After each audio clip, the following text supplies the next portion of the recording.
And welcome to episode number 259 of NoCoders Office Hours. I'm your host, Tanya, and I'm here with our member, John. I'm going to get started in just a moment, but first, if this is your first time tuning into Office Hours, what it is we hold 6 Zoom sessions every week, and our developer members of NoCoders can come on to the Zoom session and ask us any no-code questions they want. And we do our best to answer them. And of course, we can't promise all of the answers, but we get it right most of the time, and we promise that you won't suffer alone, because we know that sitting behind your monitor, bubbling all day or doing no code all day, sometimes it gets lonely, and it's nice to have help when you need it. So if you would like to come on to Office Hours, please go to NoCoders and sign up for developer membership today. We're going to start out fixing a problem in another app here. Let me open this. Actually, I don't need to open that. I can just go here.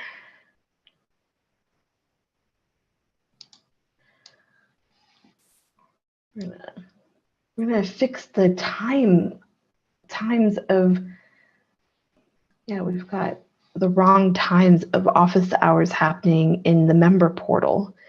And I want to make sure I get it right. Let's see, is this it? This is the live database. There we go. And I don't understand why that's not right. So is it off? It's off by an hour, but it's off. Yeah, so we moved to, for the benefit of, I guess, other people watching, you guys moved to US, well, I'll call it US state summertime about a week ago, but that kept the time on its old time UK time. I'm in the UK, so the old time UK time. So hence why everyone from outside the US arrived an hour late. Now, from a UK perspective, we've over the weekend changed to our summertime. So effectively, from my perspective, we're back to the old times as they were a couple of weeks ago, but that's not reflected in the page. It's still showing me the same time it was last week, so it's not adjusted for the fact that the UK has changed its time. Okay. All right. So if we could just get rid of summertime, that would be the answer. So if we could fix that globally. Right. We could just stop. If everybody could just stop changing their clocks. Yeah. Time zones are already confusing enough as it is. So that's just, All right. So I think what I need to do is I need to go and edit these live. I can't do it right now because I need to check with Pablo and see if it's okay if I deploy something new to live. Yeah. Because this is like for my time zone, these times are right except for this one, which I need to change an hour. But that's because we actually changed the time of this one. Yeah. So, but the rest of these are right.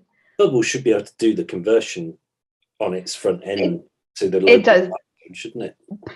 Poor Bubble. I'm gonna let Bubble off the hook for this because I'm in Arizona and we don't change our clocks. Yeah. I think it's just an Arizona thing. I think it's because I'm changing these times and I'm actually not in the Pacific time zone. So my time matches Pacific time zone right now, but it's not Pacific time zone. So I will come back to this. I will try to fix it, but this is accurate if you're looking at Pacific time zone. It's 10 a.m. on Mondays, Wednesdays, and Fridays, and then 6 p.m. on Tuesdays and Thursdays. And then this one, we're doing 8:30 p.m. now because our friends Ritesh and his team are in India, and they also do not change time zones. So yeah, right. Oh, so much fun. Yeah, that's a large country. Mind, I suppose America's a large country. India's a large country not to change time zones, isn't it? Okay. Yeah. All right. How can I help you today, John? So a couple of things. So if I share my screen, so if it's all right, I can stop your screen. Yeah, of course. Yep, for sure. Let's open this up. Right. So yes, so for benefit of anyone else listening, wonder what on earth we're on about this in terms of the time zone. So that should say 6 p.m. rather than 5 p.m. Right. So back to the usual favourite that I think you're getting very used to now. When was it? Friday, Wednesday, whenever it was, Friday. we did all this complicated business of, so up here on the live page, you've got this drop down where users can select what time period they want to look at. And we did this stuff in here, which goes in and handles when they change that date, it calculates back from the most recent date I'm getting from the API by 7 days, 28 days, 2 months, 3 months, etc. This one here, as in for the text, works. But if you remember, what we were having to do is there's option sets and various other things going on here. We had this conditional in which said, okay, when this is the months ones, 2 and 3 months, then change what you're doing because it's now frequency is months. What I've realized is, and this is my question here is, before I just sort of get rid of this and do it a different way, and I'll take you through the different way, I'm basically thinking I might just simplify this grossly.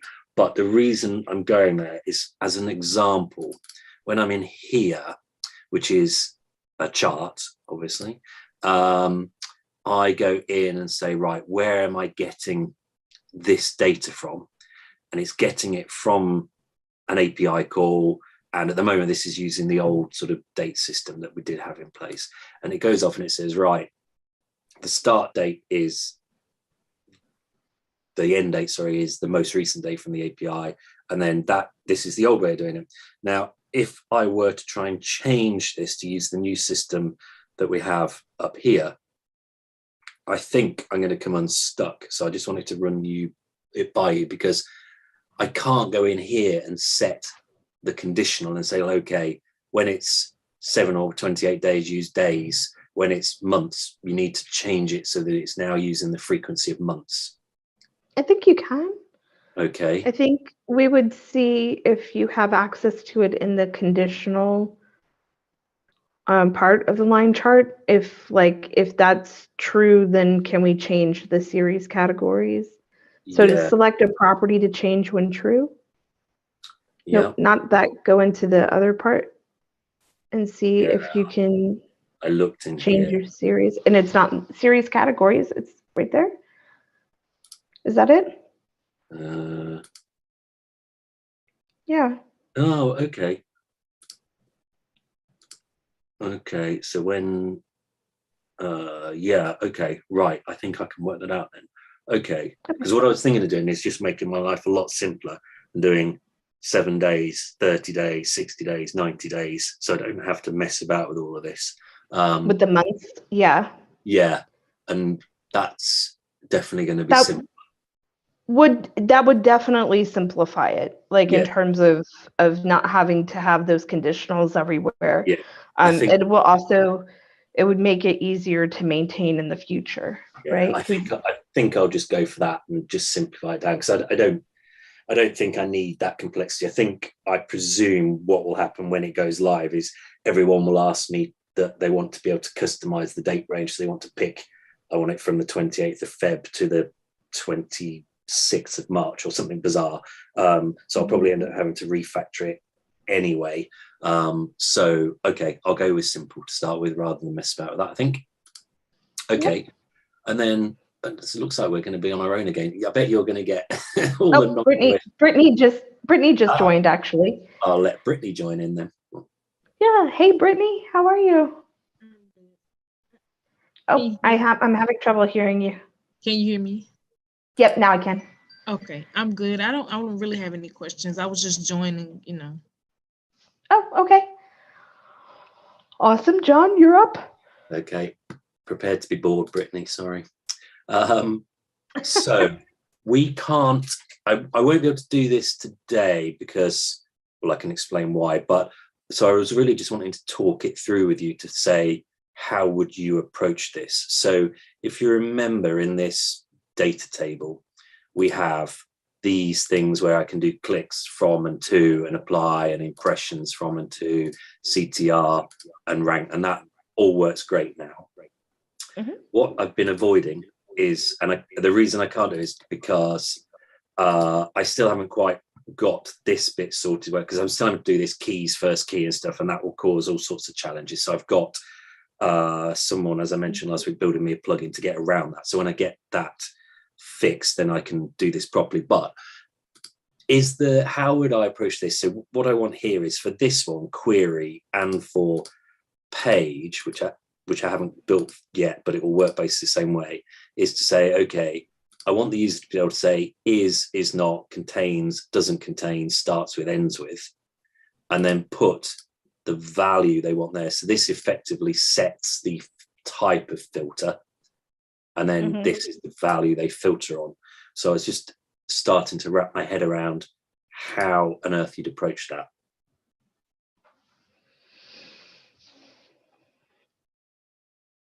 I'm thinking. And I'm not even sure some of these, like starts with, ends with, are even because in the filters, obviously it can say it is or it is not, and I think you can do contains and doesn't contains, but I don't remember seeing start and end, so that might not be doable easily full stop anyway.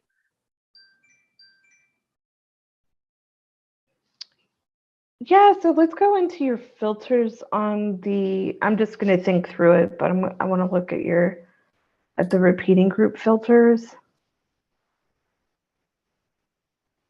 Yeah, if you remember there in this thing. So they're here.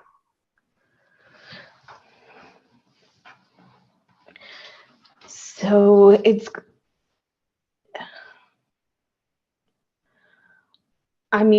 seems to me that you're essentially going to have more of those filters, because your operator on those conditions is going to be different depending on which type of thing that they choose in that drop down. Yeah. Right. Yeah. So if we were to do clicks as an example, then the operator would need to come from this or be mapped from this, wouldn't it? Exactly. Yeah. So, and then it's, I think, and I think you might have, in order to do this, you might actually have to come up with different states. Now, I think you're using custom states for this. This might become easier to manage in hidden variables as opposed to custom states. Okay. Are you familiar with that concept? I'm not sure if we've ever talked about it. No. Okay, so a custom state is essentially just this, it's a variable, and you can set its data type and whether it's a single value or a list. But it's very it's almost this difficult concept for some people to understand. And part of what I think makes it difficult is it's stored in a whole bunch of different places or whatever. If you put a pop-up on your page that you never trigger to show, you can actually do the same thing using groups and repeating groups, right? So you can use a group, you can set its data type, and then you can change its source, its data source, based on what is being clicked around, right? And then it just might be easier to visualize what you're doing that way, because if you do the drop down for what they can choose in terms of when you go and click on query. Yeah, like in here, yeah. Yeah. So you would have a query is, a query is not, a query contains, and you would set those different values, and then those would become the states or the hidden variables that you use, and you would have a whole list of them for your filters. And because you would ignore the ones that are empty, right? I'm not sure. There's probably a more elegant way to do it. it's just not coming to my head at this moment. Since we can't do it today anyway, let me think on it. But that would be my first, my first approximation to getting it done would be something like that. Yeah. Okay, cool. Yeah, that's good. Because you're going to have that for every single one, or just that one? So it's just, so it's for this column, so query, and it will be very similar for page. Okay. And then I'll have it on a number of these other pages, if you like. So other tables will reuse exactly the same thing. So once I've built it once, it will be all right. I can reuse it. Gotcha. Okay. Yeah. Okay. Are we back on our own again? Oh, yeah. It looks like Brittany dropped out, but Callum is coming in. Right. He said he would be here. I told Brittany she'd be getting bored. She's also has she also has a daughter that's at home not feeling well. Right. Hey, Callum. Wagwan, what up? Not much. How are you? How was your weekend? Yeah, not bad. Got a bit better. Just got off the. We're not streaming, are we? Oh, we're not streaming, but we're recording, so we can pause the recording. Yeah. I was just okay. Go for it. I was just wondering whether or not the circles thing could be done with this, because did you see they launched this Radial Menus type stuff? I did not.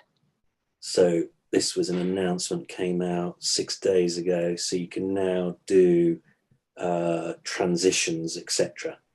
So what it lets you do is some quite funky stuff now. And someone did a very quick mock-up like this, which you can see, which is kind of ish what we were looking at. What he's trying to do. Yeah, so it might be another option. Awesome. Yeah.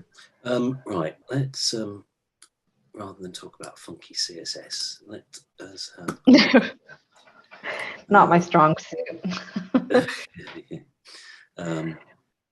Well, the usual good thing is you go to Stack Overflow or whatever, and it's fairly easy to get someone else pointing in the right direction, isn't it? Right. So these are all I think most of these I can't actually build at the moment, but again, and a similar thing where we're talking about this query drop down. Let's just talk. You want to share your screen? Oh, sorry. Yeah. No, it's okay. It was we had a diversion there. Yeah. Right. How's that? So we've talked about this one. On what page would it be? I can't remember if I've built this yet. No. Oh, right. Okay. Let's do questions, and then I'll quickly ask you about cannibalization as well.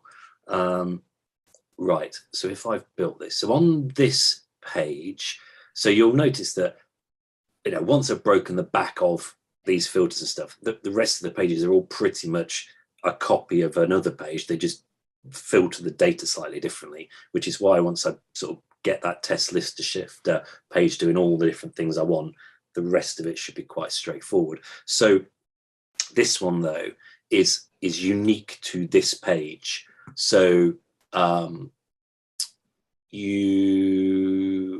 do I start with explaining this? So there's two different ways of doing this. The current way that I do it. So what this is doing is it's saying, okay, for all the keywords that I rank for, only show me the ones that are a question. And the reason for that, not that it matters, is that questions are usually quite easy stroke a good thing to try and do your SEO optimization on, because they can be quite easy to rank for in the right circumstances. So this goes in and it pulls out all the questions that people have asked that have come to one of my websites. So I would, as a user, I'd go through and go, oh, right, okay, so that one's got 28 impressions, and I'm at 2.9, so actually that's probably okay because I'm already ranking. But that one's got 29 impressions and I'm only ranking at 10.7. So I might want to do an article specifically because I know off the top of my head that I probably haven't covered that, because this article, which is why I show the page next to the query all the time, this is how to add a HTML sitemap to your store. This one is just how to add a sitemap, which is a different thing. So they probably don't mean a HTML sitemap. They probably just mean how do I add a standard XML sitemap, etc., etc. So that's the concept. So what I want people to be able to do is click this questions. These would be the the default set of question modifiers. And then I want users to be able to, so because if I was running a software site, for example, I might say Bubble versus some other no-code platform. So I might want versus in there because I might be writing articles, which is something versus something else, etc., etc. And I want them to be able to delete some of the default ones and then apply. And apply would do two things. One, it would now filter this list based on these modifiers, not the default ones. And I'd also want to save this list to the database against the user so that when the user comes back, these are then their sort of customized persistent set of questions. And then reset to default would just set it back to my defaults that we started with. Now, so that's sort of how I see it working. In terms of then how it works in terms of filtering this stuff, there is two ways of doing it. One is probably going to be easier than the other, but as usual, I'd ideally like the more difficult one, but we'll see. In here, let me move us out of the way.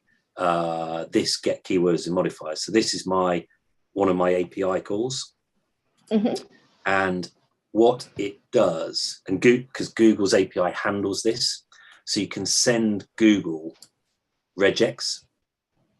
So what I've done, and the reason why that page, wherever it is already appears to be working, as in these are only question ones, is because that's what's going on with the regex here. This is saying only give me those keywords that contain these words. So what I'd like to do is take the value of this at whatever point in time it's the right value, either the default one, the user one, or whatever, store it in the database, convert it into the right regex, and pass that into the API. Got it. So that's the preferred way of doing it. The other way of doing it would be to ignore the whole regex thing and just use exactly the same API call, or even possibly the same data we've already got, exactly the same data we've already got up here on the summary page, which would just be all keywords, and then just get Bubble to filter those keywords based on the no, I like your original idea better. Yeah. The reason my idea, well, this approach would be preferable, is the way that the API works is it will only bring back a certain number of rows. I can tell it how many of those rows I want, but I'm going to limit it to about 2,000 rows. So if I say, give me all the keywords, which would be, let's say, 2,000, and then filter those down to those that are a question, I'll end up with a lot less than 2,000. Whereas if I do it this way, I can keep the 2,000 limit, but it will only apply to stuff that's already got a modifier. So I'll get 2,000 questions back. Right, exactly. So I think we can do that using the format as text, but maybe not. Okay. So yeah, because those lists, like the list that you're looking for, you can format as text, and the separator can be the, what is that called? The straight up and down line? Yeah, the straight thing. Let's go with that. The straight thing.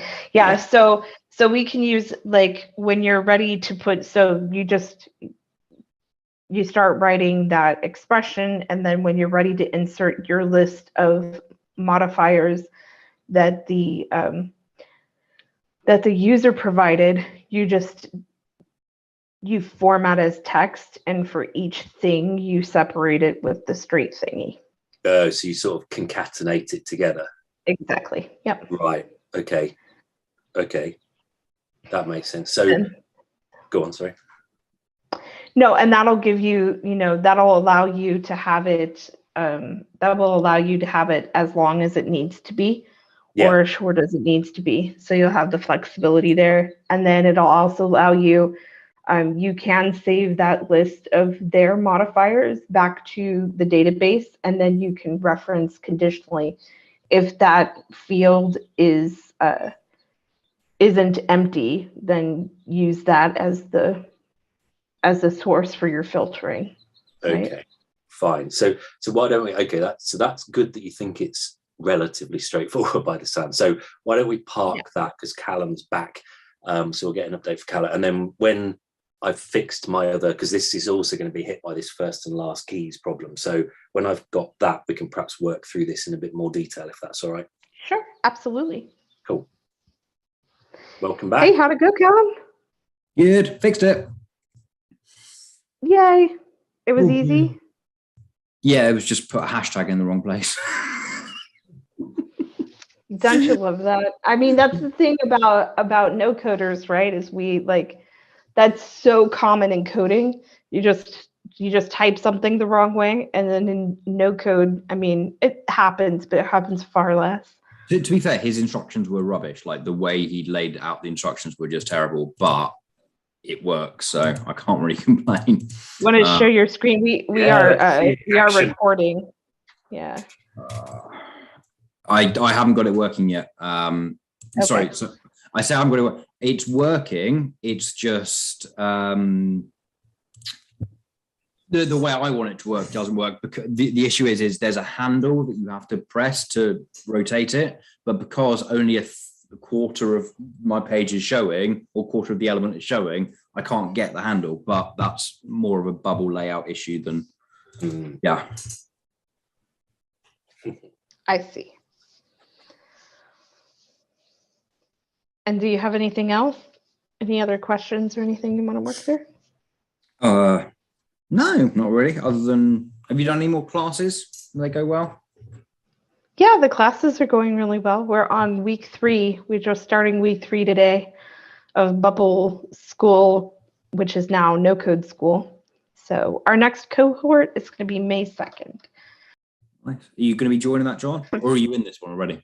I'm not in this one. I don't know. I might do. I shall see how I get on with this stuff first, but I might do. Awesome. Yeah.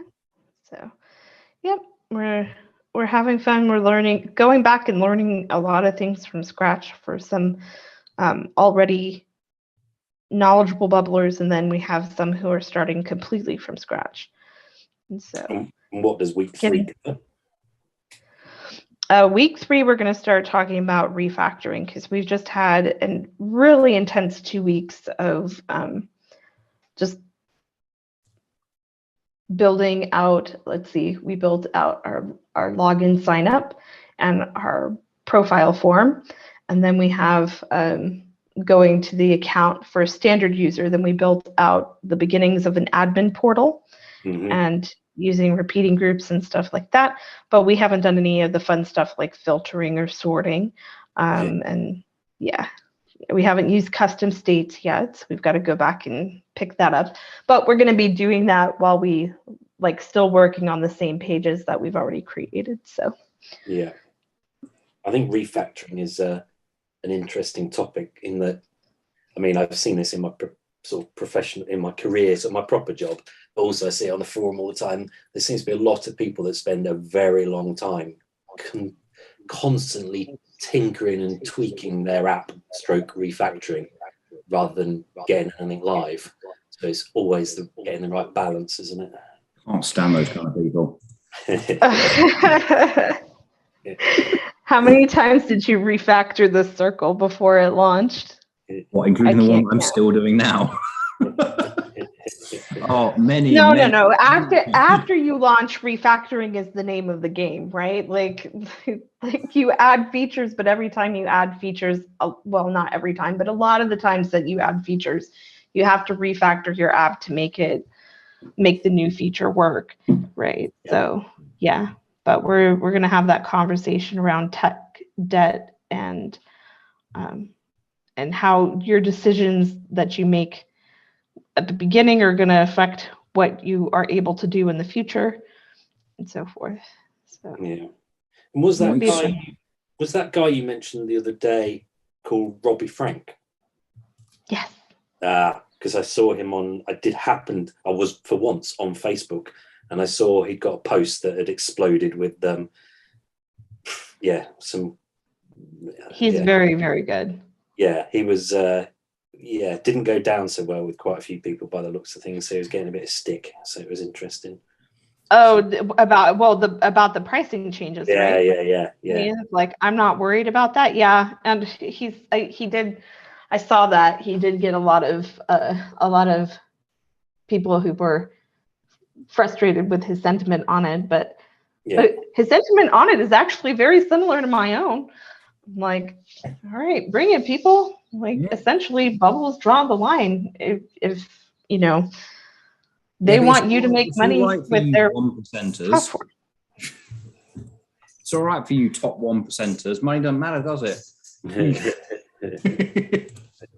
Well, I mean, like the price change would be a price change for us too, but that's like Bubble has drawn the line and basically said, well, they haven't drawn it yet. They're back at the drawing board to draw the line. But essentially, I think the line that's going to be drawn is we need to make more money, so you should probably be making more money to make this make sense for you too.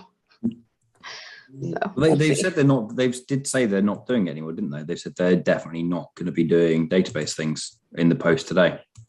No, I saw that. Oh, I haven't seen it. I didn't see it, so. Yeah, they're not going to charge for rows or cap rows. But they didn't say what they are going to charge for? No, which is slightly more scary. But for now, we're taking good news as good news. I don't know. We'll see. The number of unique users a month didn't seem to cause that much stink, or whether everyone was just so distracted by the rows thing. But no, I did hear some pushback on that because they're unique. Because it was unique daily visitors per month. Yeah. So it was like if it was just unique visitors per month, I don't think anybody would have had any problem with it. But it's like if the same person, you would get charged based on someone going to your site each day, right? Yeah, like even if they didn't sign up. Right. Well, exactly. So like it's not like if you have 300 unique visits, 300 like in a month, that's cool. But if those same visitors come more than once that month, you get charged for all of those. So we'll see. It's still a fairly common metric that does get used, however imperfect it is. But I suppose it would how high the limits are, doesn't it? Well, because the metric that's used is daily active users, isn't it? And monthly active users, but they don't calculate monthly active users and daily active users by the number of times they come to your site each day, is it? It's done as if they've signed in the last X amount of time, and the way Bubble seems to do it just seems to be quite punitive. But yeah.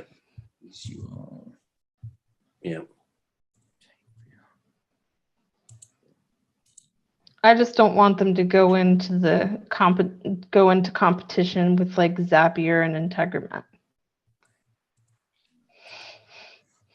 That would not be good. That would be sad. I'm going to Scotland. Oh, no, you said last week. Oh, yes, I did. Yeah, no, I'm now definitely going to Scotland. When are you coming? Because the weather's going to be shocking the rest of this week. I am coming on Wednesday, probably. Wednesday evening. I'll be leaving Friday. Right. Bring warm, waterproof clothing. Not my shorts and t-shirts then, though? No, because it's supposed to snow on Wednesday. Is it? Yeah. Wow.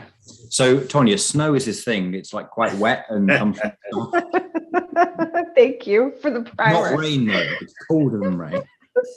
It's precipitation one way or the other.